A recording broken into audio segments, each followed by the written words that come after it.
Hola, sean bienvenidos a Preguntas de Psicología. Mi nombre es Elizabeth García, soy psicóloga y el día de hoy vamos a estar hablando acerca de cómo puedo eliminar el miedo. Así que acompáñame.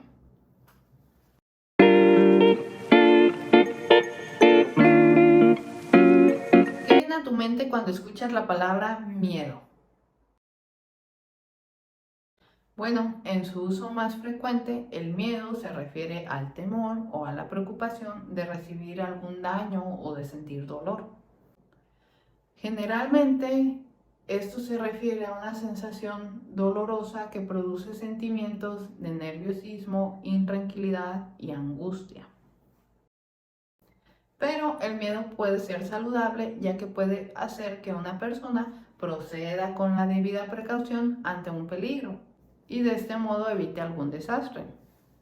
O por otro lado, el miedo puede salirse de control e inducir a un estado de alerta constante, lo que debilita la resistencia emocional y a la larga produce síntomas físicos que pueden terminar con la esperanza.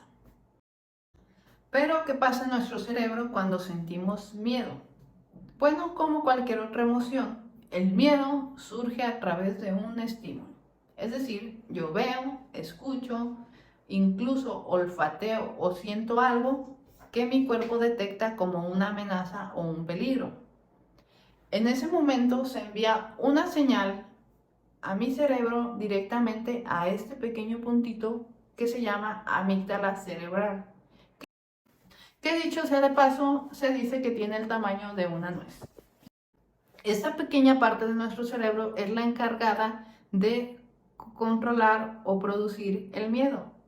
Una vez que el sistema de alerta de la amígdala se activa, se produce a través del cuerpo sustancias químicas las cuales viajan a partes específicas del cuerpo produciendo síntomas físicos como palpitaciones o presión en el pecho, temblores, entre otros. Y esas sensaciones físicas se producen con el fin de lograr la huida o escape ante ese peligro. Así que en pocas palabras, el miedo tiene la función de evitar peligros y mantenernos con vida. Y es una emoción tan necesaria y beneficiosa que incluso los seres humanos se han encargado de replicar este mecanismo en alarmas de vehículos, de casas, para generar o fomentar la protección de algo importante. Pero cuando internamente esta alarma del miedo se sale de control, entonces nos encontramos en problemas. De hecho, el psicólogo Rafael Santandreu compara esta situación a cuando la alarma del carro se te descompone y comienza a sonar y no puedes apagarla con nada. Y de hecho, él clasifica el miedo de dos formas diferentes. Entender esto te va a ayudar a identificar si eres una persona que gestiona o controla bien el miedo o hay algo por ahí que necesitas ajustar. Primeramente, él habla del miedo interno y externo. Cuando hablamos de miedo externo, nos referimos a esos miedos de los cuales podemos alejarnos. Por ejemplo, el miedo a los insectos, el miedo a socializar, el miedo a las multitudes, son situaciones de las que podemos escapar. Pero por otro lado tenemos los miedos internos, que son aquellos que detectamos en nuestro interior, como por ejemplo el miedo a tener un ataque al corazón. Este tipo de miedo hace que constantemente estemos viendo hacia adentro, es decir, identificando situaciones o sensaciones corporales que puedan detonar en esa situación que nos dé miedo. La parte difícil de este tipo de miedo es que muchos de los aspectos a los que teme la persona escapan de su control, como por ejemplo una persona que tiene miedo a tener un tumor no puede en el momento voltear a verse y ver si eso es cierto. Otra forma de clasificar los miedos sería miedos racionales e irracionales. Cuando hablamos de miedos racionales nos referimos a esos miedos que son reales, es decir, en los que la señal de alerta está en proporción con la situación. Como por ejemplo, supongamos que en mi ciudad se emite una señal de alerta de que viene un desastre natural. Entonces, la alerta estaría en un nivel de peligro real. Este miedo que se produce al escuchar la alarma tendría que motivarme a buscar a mi familia, a las personas que quiero, mis pertenencias, lo básico para sobrevivir e irme de la ciudad en ese momento o lo más pronto posible. En esta ocasión, el miedo y la acción es proporcional a la situación, una situación real que representa un peligro. Pero, por otro lado, el miedo irracional surge tras una amenaza que no es real y que generalmente se produce por pensamientos anticipados y catastrofistas. Y eso es el caso de las fobias o trastornos de ansiedad. Cuando la alerta de miedo es constante en nuestra mente, se vuelve algo difícil de controlar y para ello vamos a regresar al caso de la amígdala cerebral. Mientras la amígdala está activa, disminuye la función de otra área importante del cerebro, la cual es los lóbulos frontales, específicamente el área que se encarga del pensamiento racional, es decir, la razón o la lógica. Y es por eso que mientras está en un estado de alerta constante, a veces es difícil pensar de manera real. Es decir, puede que haya un miedo que surge en nuestra mente que para otros parezca insignificante, pero en nuestra mente en ese momento es muy real. Y esto se debe a eso, a que la activación en la parte racional del cerebro disminuye. Por ello, para detener el pensamiento anticipado y catastrofista es necesario fortalecer el pensamiento racional y esto podemos lograrlo a base de ejercicios. Y un pequeño paréntesis antes de compartir los ejercicios contigo. Cuando el miedo se produce, nuestra respiración disminuye. Se vuelve algo así. Tú lo podrás notar. Eso es porque el sistema nervioso está alterado, por lo que yo te recomiendo que antes de comenzar a hacer estos ejercicios practiques técnicas de respiración que induzcan a la relajación, las cuales te voy a dejar en la descripción de este video. ¿Por qué? Porque al aprender a controlar tu respiración, tú estás enseñando al cuerpo a relajarse de manera natural. De hecho, la respiración es el mejor relajante natural.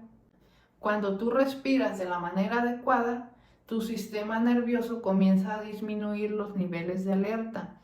La oxigenación en el cerebro es mayor y las redes neuronales comienzan a activarse y a trabajar como deberían.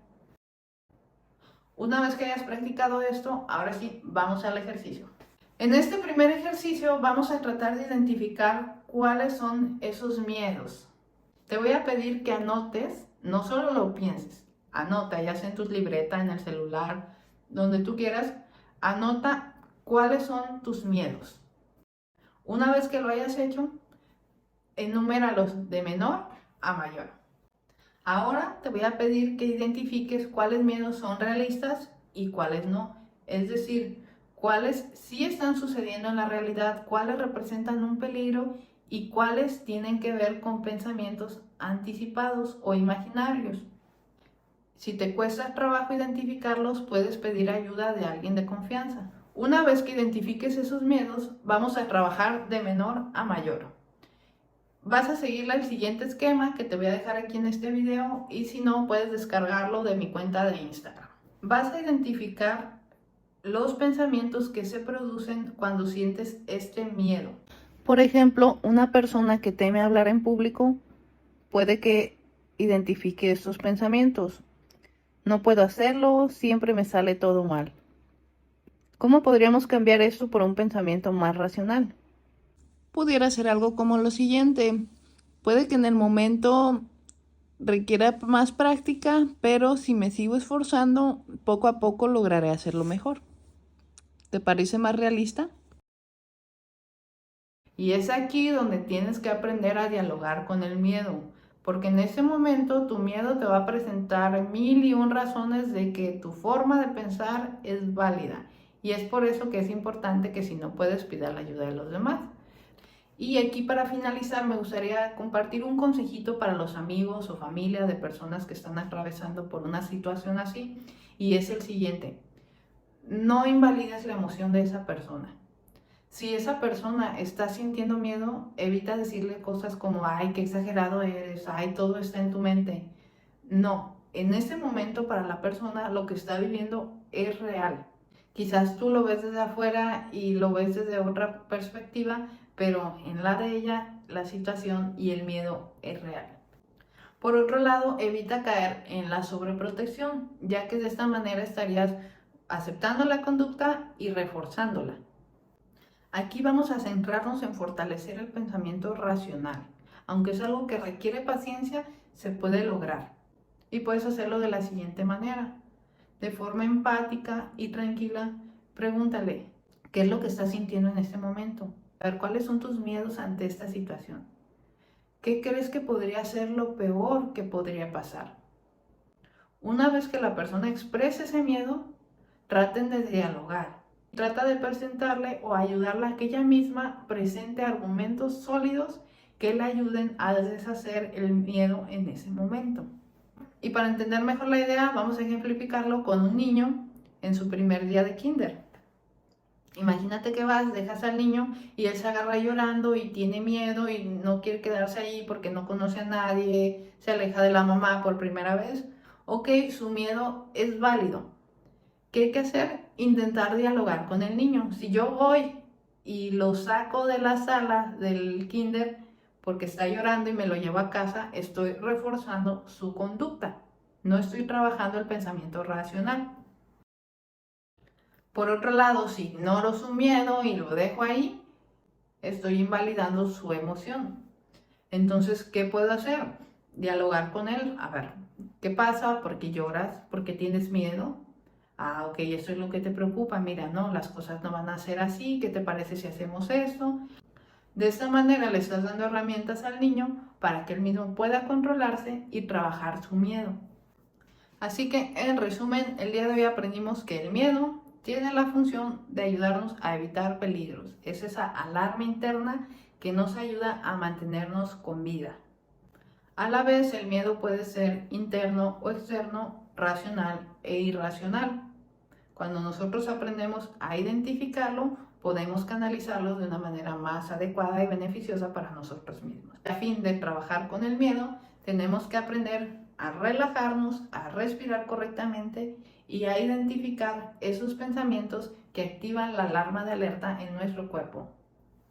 Así como cambiar esos pensamientos por pensamientos más realistas. Por ello, trata de no ignorar, pero tampoco acaparar el miedo en tu vida.